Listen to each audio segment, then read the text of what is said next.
Bonjour Elissab, Bonjour. merci d'être avec nous ce matin. Ça fait plus de 40 ans que les stars d'Hollywood, que les têtes couronnées du monde entier portent vos robes, de Beyoncé à Kate Middleton en passant par Céline Dion. Plus de 40 ans que vous faites rayonner une haute couture venue d'Orient.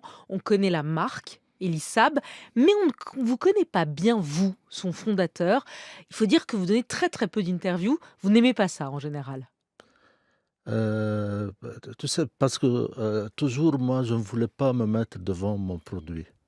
Je préfère que mon produit toujours, reste, la star que je présente parce que, je sens que quand on a un produit comme ça, c'est mieux que de le laisser, lui réagir avec le marché, avec ça veut dire, j'aime pas comme je fais un effort que moi je suis avant ou quelque chose. Je sens que, heu, La de robe parle pour elle, c'est ça. c'est la robe, le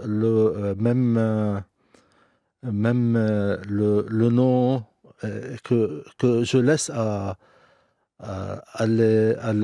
les gens qui aiment Elisab, qu'ils devinent comment il est, comment il pense et tout ça. Je sens que c'est beaucoup plus précieux Que de vous que exprimer vous et de vous exactement, mettre en avant vous. exactement. C'est vrai que vous vous mettez très rarement en avant Oui. et du coup, on est content ce matin de vous avoir pour essayer de mieux vous connaître et d'abord par mes questions rituelles. Si vous étiez, Elissab, si vous étiez un pays, un vêtement, une femme puissante et un livre, vous seriez qui? Vous seriez quoi? Alors un pays d'abord. Pays, bien sûr, Beyrouth, Liban, bien sûr. Le Liban? Oui, parce que vraiment, je suis très attaché à mon pays et vraiment que, avec fierté, je serai Liban. Un vêtement. Un vêtement, peut-être, je serai un manteau. Ah ouais, pas une robe, Non, un manteau. un manteau. Non, c'est pas pour, comment, pour réchauffer, pour, je sens que c'est plus utile, un manteau quand on est froid ou qu'on ait besoin De se protéger, exactement. de se Oui, réconforter. oui. Si vous étiez une femme puissante, vous seriez qui? Une femme puissante, peut-être je serais une mère. Parce que je trouve, la mère, c'est toujours la femme la plus forte devant ses enfants et elle est prête à faire tout, pour sauver ses enfants ou pour les mettre, sur une voie vraiment, utile. Et si vous étiez un livre? Je ne veux pas te dire que le Bible parce que c'est trop cliché, mais je serai le prophète peut-être de Gibran. Le prophète de Oui, Khalil Gibran. oui, L'écrivain libanais par exactement, excellence. Mais sinon, vous auriez peut-être choisi la Bible, si bien ça sûr. si ça faisait pas trop cliché. Vous avez présenté, Elissab, votre nouvelle collection la semaine dernière à Paris lors de la Fashion Week. Et vous avez surtout fêté, en novembre dernier, les 45 ans de votre maison lors d'un énorme show à Riyad, en Arabie Saoudite, un événement qui a enflammé littéralement les réseaux sociaux. Ça s'appelait les 1001 saisons. Le Figaro a parlé d'une explosion de joie, d'un pare-feu à la noirceur du monde. On a pu voir 300 robes sélectionnées, issues de vos 45 ans de création, sélectionnées entre autres avec votre amie Karine Roitfeld, qui a longtemps dirigé le Vogue français, le tout chorégraphié par Blancali. Vous avez réussi à ramener à Riyad, en Arabie Saoudite ce jour-là, Jennifer Lopez, Monica Bellucci, Halle Berry et surtout Céline Dion, dans une robe drapée d'or et de diamants qui a chanté I'm Alive. I'm alive. I am alive. When you reach for me, God knows that I'll be the one standing by through good and through trying times. Comment vous avez fait pour convaincre Céline Dion de venir à cet anniversaire, à cet événement en Arabie Saoudite? Elle avait jamais mis les pieds en Arabie Saoudite et surtout après que ça fait 4 ans qu'elle a pris plus ou moins sa retraite à cause de sa maladie. J'admire beaucoup cette dame, vraiment. Et elle aussi, on est ensemble depuis peut-être 25, 30 ans. Et je pense que c'est la confiance qui a fait cette... parce qu'autour autour de cet événement, vraiment, il avait beaucoup d'amour, je pense.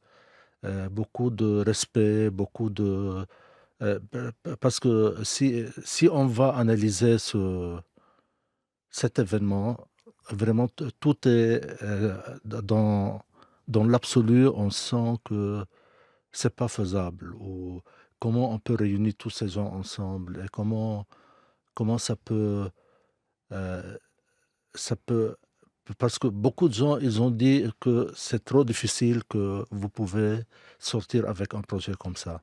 Ben, c'est vrai que c'est quelque chose qui a vraiment été très marquant dans le milieu de Oui, la mode. D'ailleurs, on peut voir sur les réseaux sociaux, réunir tous ces gens-là, toutes exactement. ces énormes stars qui se déplacent pas en général en Exactement. Arabie Saoudite en plus. C'est un lieu symbolique pour vous de célébrer vos 45 ans de création en Arabie Saoudite, dans ce lieu qui pendant longtemps a caché les femmes. D'abord, l'Arabie Saoudite, elle est en train de développer maintenant. Le nouveau régime veut ouvrir le pays. Et vraiment, pour moi, l'Arabie Saoudite, c'est une des places où j'ai commencé ma carrière. Et je sens que le prince héritier a envie de faire un pays vraiment très vite. Il veut que tout le monde voit le développement qu'il est en train de faire. Il est en train de moderniser l'Arabie Saoudite. Exactement. Et c'est vrai Et- qu'il y a 10 ans, on n'aurait pas pu imaginer que vous fassiez exactement. ce show-là Exactement. avec des C'est femmes dingue. habillées en robe et dévoilées, les cheveux pas C'est voilés, dingue. quoi, Oui, oui, en c'est dingue. Arabie Saoudite. Ça aurait été inimaginable. Je trouve qu'il est très fort. Je trouve qu'il a une vision et il a raison parce que il faut que l'Arabie Saoudite se développe parce qu'ils ont beaucoup de potentiel. Donc, comment vous avez fait? Donc, vous dites, Céline Dion, c'est la confiance. Vous avez depuis 20 ans une relation spéciale avec elle. C'est quelqu'un d'important pour vous dans l'univers Elissab, Céline Dion, Oui, je l'ai fait habiller pendant Las Vegas pour ses concerts. tous ces concerts. Et pas encore pour beaucoup de choses. Et vraiment, elle, c'est une femme très attachante et très transparente. Et pour moi, je l'admire beaucoup. Et je pense que c'est l'amour et le respect entre nous qui a fait cet événement très spécial. Mais vous auriez pu imaginer en arriver là, vous, le petit Libanais, né dans une petite ville côtière au sud de Beyrouth, vous auriez imaginé un jour que vos robes seraient portées par les stars du monde entier, vous auriez imaginé que vous réussiriez à mettre le Liban sur la carte mondiale de la mode, ou même dans vos rêves les plus fous, c'était pas imaginable. Vraiment, ma vie a été... je ne peux pas te dire que depuis le premier jour, j'ai senti ça ou j'ai travaillé pour arriver ici. Mais vraiment, toute ma carrière euh, a été divisée par période et euh, ça veut dire, j'ai commencé à Beyrouth et j'avais envie que je développe dans mon pays d'abord. Et puis, en faisant ça, j'ai été développé dans le pays arabe. Et puis, dans les pays arabes, je trouvais que les pays arabes sont euh, très petits sur mon rêve ou sur euh, où je peux arriver. Mais je te dis que à partir que j'ai déplacé de Beyrouth à Rome, là-bas, j'ai senti que vraiment que je peux arriver où je suis maintenant. C'est-à-dire au monde entier. Exactement. Effectivement, au début, vous commencez par créer votre atelier à Beyrouth, sous la guerre. C'était en pleine guerre civile, en Oui, en fait, 1982. Vous c'était faites la guerre, la vraie guerre. la vraie guerre. C'était Oui. une des années les plus violentes de la guerre. Et vous faites votre premier défilé au Casino du Liban. Et vous dites, d'ailleurs, c'est quelque chose qui revient très souvent chez vous, ce besoin de montrer une image positive du Liban, de vos belles robes au milieu des destructions et de la guerre et des bombardements. Ça a toujours été très important pour vous de montrer qu'il peut y avoir des choses positives et pas que de la souffrance et de la guerre venues de cet endroit-là. Depuis le premier jour, vraiment. Parce que si on va parler de les années 82, comment j'ai amené le rêve et l'espoir à mon pays par cette première collection que j'ai présentée, que le lendemain, les magazines, c'est la guerre d'une page et l'autre, c'est un défilé qui se fait Dans dans les ruines. Oui, parce que moi, je suis comme ça. Moi, depuis mon enfance, si vous voulez, j'aime j'aime marcher comme on dit, euh, En contre. contre la route toujours, Ouais. parce Donc il que, y a la guerre, donc exactement, j'impose mon défilé parce que avec les robes de je trouve princesse. que ça, c'est une force, de se mettre toujours devant les problèmes et de les faire vraiment positifs. Et Oui, et c'est ça que vous avez voulu montrer à ce moment-là. Mais c'est vrai que je reviens à cette enfance dans une petite ville à 20 kilomètres de Beyrouth, de banlieue. Votre famille, votre père était marchand de bois. Et vous, depuis que vous avez 9 ans, vous dessinez des robes pour vos sœurs, vous dessinez les robes de vos maîtresses, vous imaginez des robes. Mais j'imagine que dans le milieu traditionnel libanais oriental, avoir un garçon qui dessine des robes, ça devait pas être facile au début, exactement. non, pour votre père, de se dire qu'est-ce que tu fais? Oui, mais c'était comme pour s'amuser. C'était pas que moi je veux faire ça comme mon métier. C'était parce que vraiment qu'il y a un artiste dedans et vraiment je suis visionnaire depuis que j'étais trop jeune garçon. Mais c'était pas que je veux être un fashion designer ou quelque chose comme ça.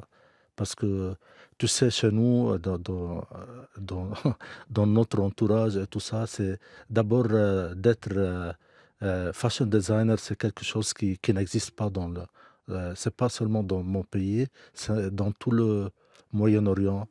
Cet métier, c'est une chose qui n'existe pas Dans leur tête, c'est oui, vrai. dans leur tête. C'est C'était parce que, pas sur la carte. exactement. C'était pas sur la carte et vous avez été un des premiers à faire créer cette mode qui venait du Moyen-Orient, puisque tous les grands créateurs étaient français, étaient européens, Exactement. ne venaient sûrement pas du monde arabe. Vous, votre influence, vous dites, celui qui m'a le plus inspiré, c'est Christian Dior. Je voudrais qu'on l'écoute quand il parle de l'architecture d'une robe.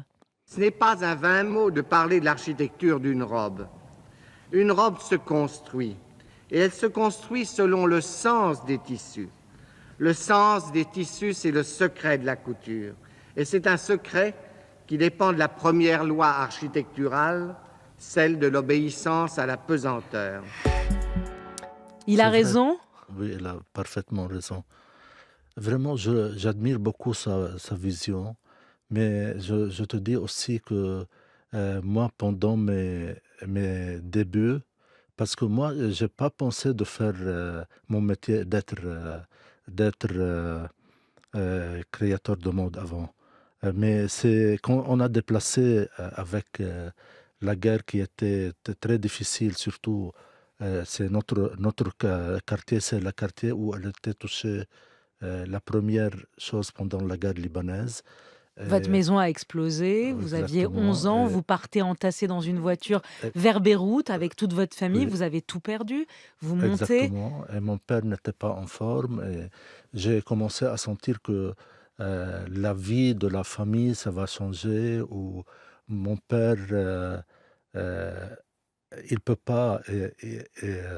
Parce que vraiment, il était choqué pour mes parents, cette période ou cet événement.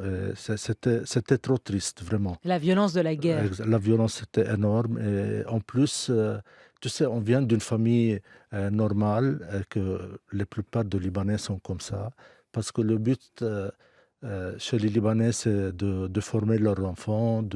C'est pas où il y a des fortunes à côté pour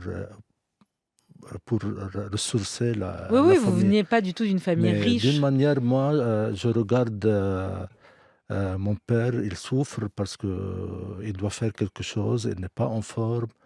Et je dis que non, je dois me réagir, je dois faire quelque chose parce que Donc à je veux. l'origine, c'est pour ça que Oui, vous avez commencé à créer, à faire des c'est, défilés, c'est non, pour redonner de la joie à non, la famille. c'est pour ça que j'ai décidé que je veux faire la couture, la création. Parce que vraiment, entre mes mains, moi, je suis un garçon de 10 ans.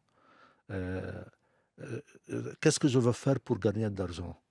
J'ai pensé que c'est la meilleure chose que je fais des habits et je les vends. Comme ça, j'aide mon père et pour ne pas changer quelque chose sur ma famille, mes frères, mes sœurs, mes parents. Et vraiment, j'ai commencé parce que je dis que moi, je sais faire ça. Et c'est la seule chose où je peux amener d'argent pour la famille. Donc à l'origine, c'était vraiment pour gagner de l'argent, pour aider votre C'est père à gagner de l'argent. Vous commencez à vraiment, dessiner c'était des ça. robes. Pour ne pas raconter des histoires, c'était ça C'est le but. vraiment ça Oui. le but. Bon, elles vont beaucoup se vendre, vos robes ensuite. Vous avez pu Vraiment, faire ça- gagner de l'argent à la famille Non, non, oui, ensuite, mais ça a c'était été très mieux. amusant qu'un garçon de 10 ans, 11 ans, que les femmes viennent acheter des robes de chez lui. C'était Et vraiment... oui, et c'est vrai que Oui, vous coupiez dans les rideaux de votre oui, avant, maison, ça dans les avant, oui. nappes, pour créer des Vraiment. robes, et ça donne les robes Elisab. C'était... Tu sais, parce que moi, j'ai commencé de faire du prêt-à-porter. Parce que je dis qu'un enfant de 10 ans ou 11 ans, qu'une femme vient et elle veut lui donner une assurance que la robe va être bien, c'est pas, euh, ça va être trop rigolo. Ça va.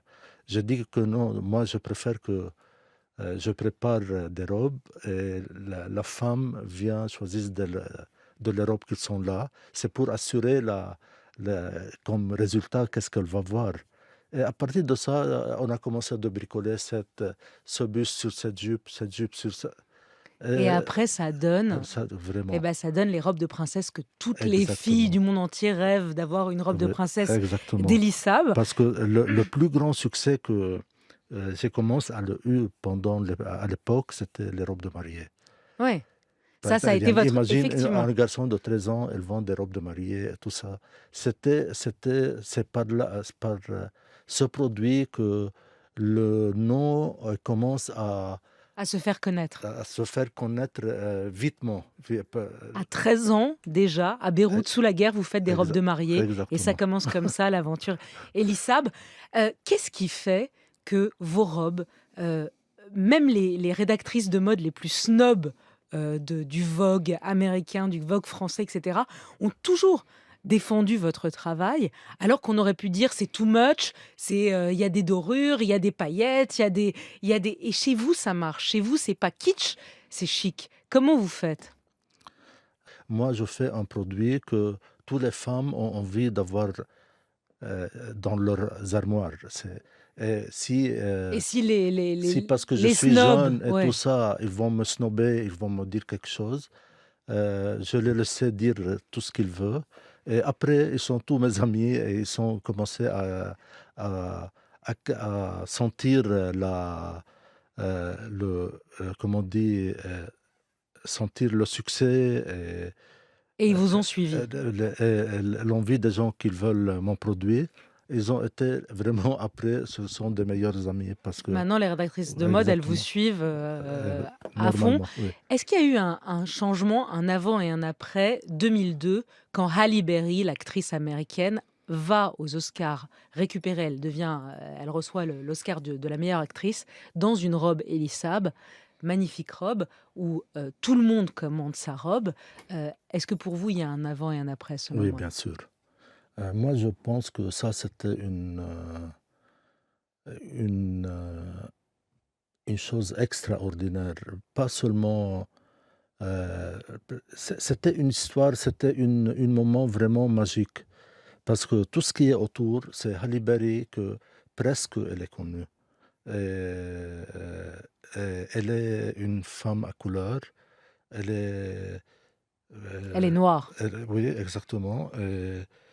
Beaucoup de choses se réunissent pour faire vraiment ce moment un moment magique. Et ça, c'est quelque chose de très important pour vous, qui a Euh, changé c'est- aussi ça, le... ça a changé beaucoup parce que je veux vous dire quelque chose. Que moi, avant Halle Berry, j'étais très connu, j'étais très bien établi et tout ça, mais c'était vraiment pour des princesses, pour des familles, c'était pas un nom populaire. C'est Et avec Halle Berry que Elisab a descendu dans la rue. Et là, ça veut dire, tu dis Elisab, tout le monde connaît connaît maintenant. Elisab, c'est un fashion designer. Ça, c'était le cas la plus forte dans cet événement ou dans cette relation. Hmm. Vraiment, il y avait avant et après. Il y a aussi votre femme qui a toujours été là. Vous fêtez vos 35 ans de mariage, qui vous a toujours accompagné, qui travaille avec vous, qui s'appelle Claudine. Et puis vos amis, comme la chanteuse libanaise, l'une des plus célèbres du Moyen-Orient, 20 millions d'abonnés sur Instagram. On l'écoute pour voyager un peu. Elissa. كتير أنا ببقى من جوايا بتألم واليوم حاجة كاتماها بتوجعني بيبقى نفسي أحكي لحد وأتكلم وعزة نفسي هي اللي بتمنعني. Aujourd'hui, vos clientes, c'est surtout des femmes arabes, c'est des asiatiques, c'est des américaines, ou c'est des européennes, c'est quoi? Vraiment, c'est le monde entier. Mais beaucoup des Européens, C'est vrai? beaucoup, beaucoup. Euh, en Amérique, on est très fort en Amérique. L'Asiatique, c'est un marché qui a devenu vraiment énorme avec surtout ces dernières 10 années. Mais les Euh, femmes, elles mettent encore des belles robes de C'est princesse. pour des moments très précieux dans leur vie. Ça veut dire le mariage de ses enfants, des dîners vraiment donnés dans le monde entier. Non, mais vraiment, tu sais que nous, on produit de la haute couture. On est peut-être numéro un de produits de haute couture au monde. Elissab, Oui, exactement. aujourd'hui, vous êtes numéro Oui, 1 en vente en vente et en quantité. dans le monde. On produit énormément de robes de soir, de robes de mariée. Et vraiment, tout ça, c'est plus ou moins c'est pour des occasions familiales. Ouais. Et bien sûr, il y a les clientes pour ça dans le monde entier. Elissab, pour terminer les impromptus, vous répondez rapidement sans réfléchir. Beyrouth ou Paris? Ah. Dur, hein? Beyrouth. Vous Non. vous l'avez pas quitté, hein, la capitale, malgré Je suis- l'explosion du port il y a 4 ans qui a détruit votre Je maison. suis très attaché, vraiment. Je suis très attaché à Beyrouth. Vous quitterez jamais Beyrouth. Il y aura toujours, ce C'est sera vrai toujours que votre port d'attache. Paris, c'est mon deuxième capitale. Si je ne veux pas vivre, je ne peux pas vivre au Liban. C'est Paris, bien sûr, c'est ma deuxième ville. Mais Beyrouth, pour moi, représente beaucoup, beaucoup de choses. Parce que je sens que où je suis, ça me manque d'oxygène. Sauf à Beyrouth. Beyrouth, c'est, tu sais, la gentillesse des gens, et l'approche humaine qu'on a, et la belle vie. Beyrouth, pour moi, c'est... S'il n'y a pas Beyrouth, pour moi, ça va être trop difficile. Trop difficile. Même de donner, même de Même de travailler. créer, de si vous n'aviez créer, pas même. l'inspiration de là-bas. La capitale de la mode, ça reste Paris, malgré la concurrence Oui. de Milan, de Surtout, Londres. Surtout. Ça reste Paris, C'est la numéro 1. numéro 1. Yves Saint Laurent ou Karl Lagerfeld? Karl Lagerfeld. Vous l'avez connu? Oui, bien sûr. Je l'admire beaucoup, vraiment. C'est un monsieur qui a été un visionnaire. La force de Karl Lagerfeld, c'est la vision qu'il a, surtout. C'est pas seulement saturé dans les habits. En plus, c'était un homme ouvert. Il Ouvert peut, au monde. Il peut tout faire. Votre couleur préférée pour une robe? Moi, depuis toujours, je suis connu par les couleurs vraiment poudrées. Poudré. Les couleurs poudrées. Parce Le que rose poudré, le... tout ce qui est autour de ça, parce que c'est des couleurs qui vont beaucoup avec tout ce qui est dorure et tout ce qui est brillant que je produis. qui est votre signature. Vous avez 3 fils. Quel père êtes-vous? Est-ce que vous êtes sévère, dur, sympa? Vous êtes quoi comme père? Sympa. Sympa. Faudra demander à vos fils si vous êtes sympa ou pas. Liberté, égalité, fraternité. Quel est le mot que vous préférez? Égalité. Égalité. La dernière fois que vous avez pleuré? Tu sais, avant, je ne pleurais pas beaucoup, Mais maintenant, avec l'âge et avec l'âge qui avance. qui avance, je suis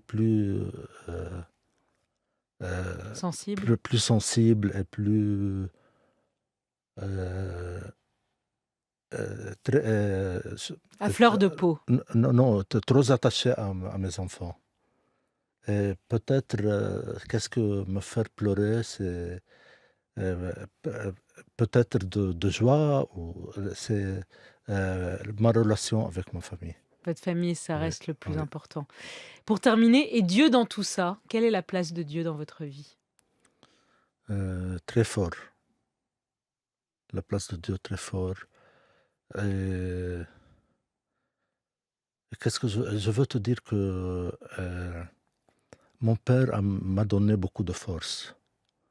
Et de lui, je suis très attaché à Dieu, à la vie, euh, j'ai appris beaucoup de lui. Et même d'être croyant et tout ça, je pense que c'était même de lui. Ça vient de votre Oui. père. Tout vient de votre père, en fait. Sans lui, vous n'auriez pas fait tout ce que vous avez fait. Il était mon modèle. Il était très important pour moi. Et vraiment, je l'ai perdu avant 3 années. Et je te dis que là-bas, j'ai pleuré, pleuré, pleuré de tout cœur. Que c'était très fort pour moi, de perdre mon père. Merci Elissab. Merci d'avoir été avec nous ce matin. Vous parlez très Merci. rarement. Donc Merci merci pour de nous vous. avoir accordé Merci pour vous. C'était un vrai cette plaisir, interview. vraiment.